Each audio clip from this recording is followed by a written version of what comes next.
Say that it's lightweight, only weighing 104 grams, when actually I found it to be 130 grams. Got a scale here, and I got it set for grams.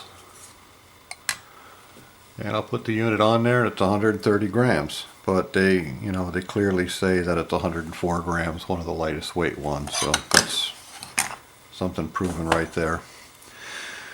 Anyway, the lens has a 140 degree field of view, and in daylight or a well-lit room, this camera takes very clear video. The lens, well, it does take a clear video, but that's about all it has going for it. The lens is fixed, so if you clip it to your shirt and you're a tall officer like myself and you're standing near the driver's door of a motor vehicle stop, you're going to be filming, like I wear this on my chest, you're going to be filming the roof of the car unless you bend way over to try to aim the camera into the car, which leans your body closer to the car.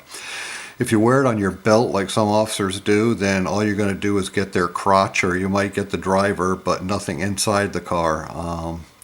And those are about the only two places you can put this camera. It can't be put on the shoulder epaulette. You can't like clip it on there unless you want to film the sky. And it won't clip anywhere like a visor to be used as a car cam, because the clip sucks. I mean, you try to clip it on there and it's going to drop off on you. It's just going to be rocking around. And also I found that when it's on there, because the shape of the shirt or shape of the clip, sometimes when it's on me, it'll sit there like this and it'll point even higher up in the air. So it's not really friendly that way. With all that said, it does come equipped with infrared night vision, and that's has to do with these little things here. I don't know if you can see it too well, but these light indicators here. I found after using this unit for just 2 shifts that it was useless, and it was constantly switching on and off, on and off. A flashlight, you can turn your flashlight on, it goes off. You turn your flashlight off, it turns back on. And each time it makes a really loud clicking sound, like one of those toy clickers, click, click, click, click, click, click, or maybe a tap shoe type click, that will not only give away your position, but it's also included in the video sound. And I also found it to be a distraction to people. You're talking with a complainant outside a dimly lit bar, and it's constant click, click, click makes them lose their train of thought of what they're saying, and they end up saying, "What's that thing on your chest clicking?" or "What is that thing?" Now, if you're walking in complete darkness, it'll stay on, and it won't click on and off because you leave your flashlight off and you stay in the dark. But these plugs here will glow, and they'll glow red, infrared, and that's just something that I don't want. I mean, you got a glowing red thing on your chest, and it's like saying, "Here I am." Therefore, I shut it off through the software. That is, when the software is working, and it has become a useless feature. If I need the camera to see something at night, I find that I will just train my light on it. Now, this here is a button, and this is a button. These two things. This button here is used to take pictures, to use the unit as a digital camera. They say you can just click the button and it takes a picture. Well, good luck with that. I clicked it several times and it did not only take a still picture. I tried holding it for a few and releasing, but then after many tries I only managed one photo, and seeing that you have no idea if it's focused or in frame, or even if it's capturing anything that you're holding in front of it. I would say it's another useless feature, because you can't tell what it's doing, and there's no indicator what the picture was taken, or in other words, don't rely on it to capture what you need. You're holding something up like a driver's license or something, and now it's on your chest, so you're sitting there trying to, and you're pressing it, and look how close it is to this one. This one here is the record on and off stop button. Okay?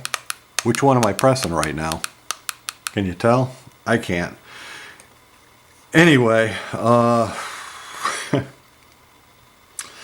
This big Iron Man-like button is how you start and stop your recording. This was, to me, was the biggest flaw and most frustrating part of this whole body cam.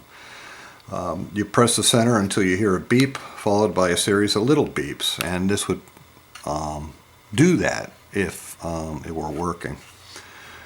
We'll get into that in a minute.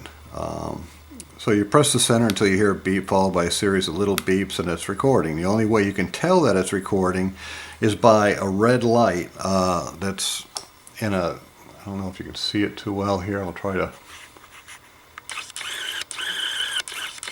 There's a little notch here where a red indicator light would come on. So there you got another red blinking light, and it puts a red dot on you. Now you can shut this off through the software, that is when the software is working, but then you are screwed because you don't know if the unit is recording or not.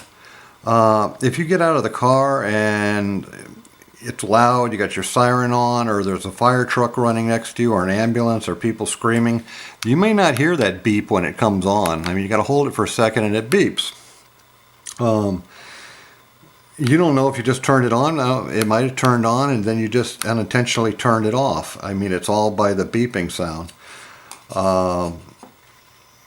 So once I thought I was recording and I pressed it to turn it off, or I thought it was recording on at a call.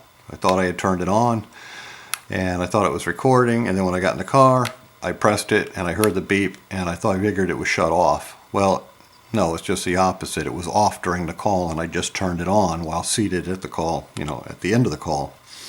So I had it so it would capture me, eating my lunch and going to the bathroom, and then when I go to the next call, I press the button, I hear the beep, I figure it's turned on, but I actually just shut it off for the call.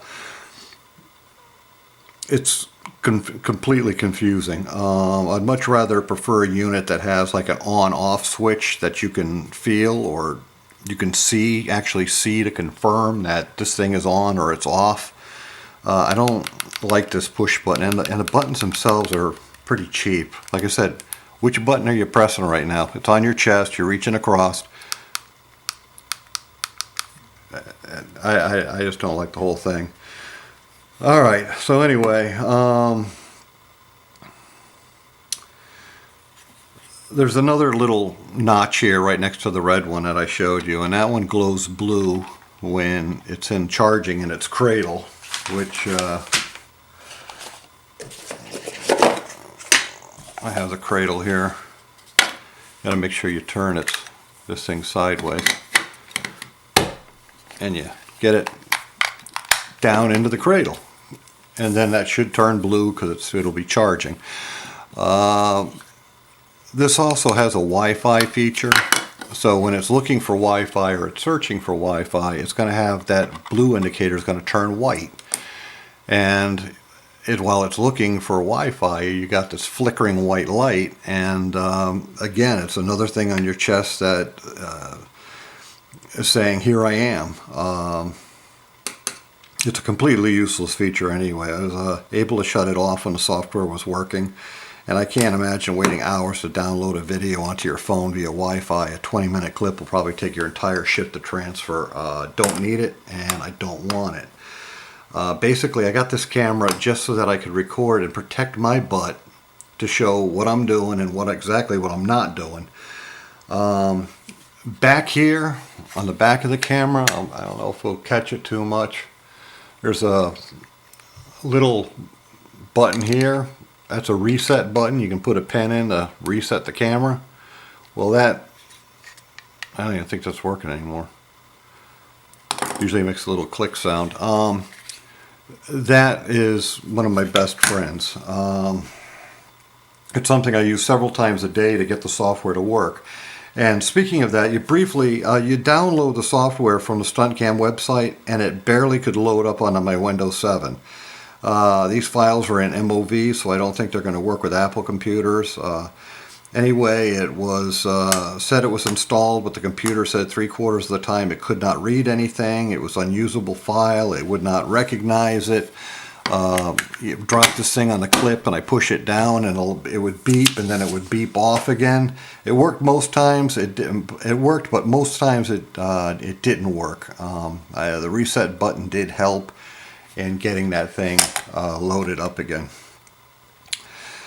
I wrote to Stunt Cams and they never replied. Their customer service is non-existent, even though all the reviews give their products 5 stars and super customer service reviews on their website. I wrote an honest review about the IR clicking on and off, and they never published it. As a matter of fact, it looks like only favorable reviews are posted. And I couldn't find anything on YouTube about this camera. That's why I'm doing this. They also mentioned that it's drop proof to 10 feet and waterproof to 3 feet. Well, just from tapping, as you can see, I don't abuse this. This is a fairly new looking, I mean, I've only had it a couple weeks. Just from tapping it like that or dropping it like that, just to show you, to demonstrate, I mean, that's a couple inches. These little pieces here have broken off the edges. Right along the tips here, right on each of the corners, that little plastic bevel is snapped off just from dropping it like that. Imagine dropping it, come off your shirt and hit the pavement. So anyway, I can do that because this thing is nothing more than a $500 paperweight at this point.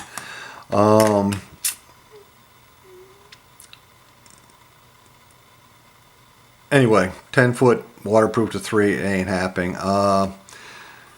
It was week 3 when this unit filmed its last event. It was a heavy rain with strong winds overnight that took down tree limbs, power lines, hundreds of thousands of people without power. I was out of my car setting up barricades where like wires were in the road, and this was on my chest. I got soaked, but I didn't worry too much about it because this camera is waterproof to 3 feet, right? Well, I get back in the car, and a short time later the camera was making weird beeping sounds. The blue charge light flashed and it just kept beeping until it became dead. After 3 weeks it was now a $500 paperweight. If you read the fine print on StuntCam's warranty and return policy, you'll find it's written by a lawyer that never wanted to ensure that anyone, well, he wanted to ensure that nobody would ever have to, the company would never have to take one back. So anyway, one of the things that voids the warranty is opening the back, but seeing accidents also aren't covered, I ended up opening up the back of this thing to see if I could fix it myself. I don't know what was involved, but removing the back of this unit will automatically void the warranty, just so you guys know. And anyway, I opened it up. Let me get the rest of this thing here. And I took that screw out already because I had it open earlier. And come on, baby. So anyway, this thing was making all kinds of sound. It was completely dead. And I opened up the back, and this whole cover here had moisture droplets all on the inside. Now, it's got a pretty good ridge along the corners, but it was protected only by this little flimsy gasket. This little tiny thing here. And it doesn't even, it's so thin that it doesn't even fill what it's supposed to protect. So it's not even waterproof for the rain. This is the interior of what it looks like. I took 2 screws out of here. It's got some kind of battery in here or something else. I blew dry the whole thing. This really didn't look wet. There was just some water droplets on here. And pretty much it's $500 paperweight, cheap plastic piece of crap. Anyway, folks, I usually do a lot of research on items before I buy them, and I try to look at YouTube reviews and really never found any on this camera except the Patroleyes professionally produced ones using the bad actors with the fake guns. I'm putting this video up to make you aware of what I experienced so that you can avoid what I call, again, a $500 plastic cheap piece of crap. So I'm back on the market for another good Bodycam.